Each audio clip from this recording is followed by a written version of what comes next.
des falsifications de sa doctrine, et de leurs conséquences. Je vous livre ma parole avec la même essence, que celle avec laquelle je m'adresse à vous au second temps, et je suis venu vous rappeler un grand nombre de mes enseignements que vous aviez oubliés, ou desquels vous vous êtes éloignés en raison d'interprétations erronées de vos ancêtres. Vous mettiez tellement mal en pratique ma doctrine, que je puis vous dire que vous aviez créé un chemin complètement distinct au mien, mais auquel vous prêtiez le même nom. Personne en dehors de moi ne pouvait vous sortir de votre erreur, par des paroles de vie, d'amour et de vérité. Pour cela, à présent que vous écoutez, analysez et comprenez ma parole qu'en vous, se fera la lumière. C'est le moment idéal que j'ai choisi pour vous dire en toute clarté que la réincarnation de l'esprit existe, que depuis le commencement de l'humanité, elle est la lumière de justice et d'amour divin, sans laquelle vous ne pourriez progresser sur le long chemin du perfectionnement de l'esprit. Les religions ont révélé bien peu à l'humanité en ce qui concerne l'esprit, mais elles se réveilleront rapidement de leur léthargie et celles qui, en vainquant scrupules et craintes, découvriront à l'humanité la vérité qu'elles ont cachée, seront bénies. Je les illuminerai de la lumière de mon pardon, ma grâce et ma sagesse. Lorsque l'humanité reconnaîtra que les religions n'existent pas uniquement pour permettre aux hommes de vivre moralement sur la terre, mais bien qu'elles aient pour mission de conduire l'esprit vers sa demeure éternelle, alors elle aura franchi un grand pas sur le sentier de son évolution spirituelle. Après mon séjour parmi les hommes en tant que Jésus, je me suis toujours approché de ceux qui, comme soldats ou apôtres, vinrent pour confirmer ma doctrine par leur œuvre et pour empêcher que l'humanité ne dénature mes enseignements, mais beaucoup de sourds et aveugles, interprétant ma parole de manière imparfaite, divisèrent leurs opinions, créant, de la sorte, une grande variété de sectes. Et, si les hommes sont divisés spirituellement, comment pourront-ils s'aimer les uns les autres, conformément aux plus grands préceptes de ma loi?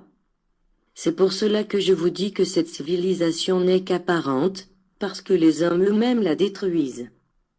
Tant que l'humanité n'édifiera pas un monde sur les fondations de ma loi de justice et d'amour, elle ne pourra jouir de la paix et de la lumière de l'esprit, vertus sur lesquelles elle créerait et forgerait un véritable monde d'élévation, tant sur les plans spirituels, que scientifiques et moral. Seule la régénération et l'idéal de perfectionnement pourront vous faire reprendre le chemin de la vérité. Ceux qui, se considérant les interprètes de la loi de Dieu, vous disent que votre perversité et votre rébellion déclencheront en vous d'infernales souffrances et que Dieu vous pardonnera et vous emportera en son royaume, seulement par le fait de démontrer de votre repentir en blessant et torturant votre chair et de lui présenter des offrandes matérielles, je vous dis, en vérité, que ceux-là sont dans l'erreur. Où irez-vous, humanité, menée par ceux que vous considérez comme de grands maîtres des révélations sacrées et que, moi, je considère confondus dans l'erreur? Pour cela je viens vous sauver avec la lumière de cette doctrine, qui vous fera évoluer sur la voie de mon amour. Les hommes ont caché la véritable essence de mon enseignement pour vous montrer un Christ, qui n'est même pas l'image de celui qui va mourir pour vous faire vivre. Aujourd'hui, vous êtes en train de vivre le résultat de votre éloignement du Maître, qui va vous endoctriner. Une atmosphère de souffrance vous entoure, votre petitesse vous accable, l'ignorance vous tourmente, mais le temps est venu de faire en sorte que se réveillent les pouvoirs et les dons endormis en l'homme, annonçant comme les héros qu'un nouveau temps est arrivé. Les religions, la science et la justice des hommes tenteront d'empêcher l'avancée du progrès de ce qui, pour eux, constituera une influence étrange et maléfique, mais aucun pouvoir ne parviendra à freiner le réveil et le progrès de l'esprit. Le jour de la libération est proche. Ceux qui prétendent me connaître m'ont bien mal représenté sur la terre, et ceci fit en sorte que beaucoup me tournèrent le dos. À ceux qui se disent athées, je ne leur ferai pas grief de m'avoir expulsé de leur cœur, mais bien à ceux qui, contrefaisant la vérité, ont montré un Dieu que beaucoup n'ont pu accepter. Tout ce qui est juste, saint et bon renferme la vérité, qui est celle que j'ai toujours prônée au fil des temps.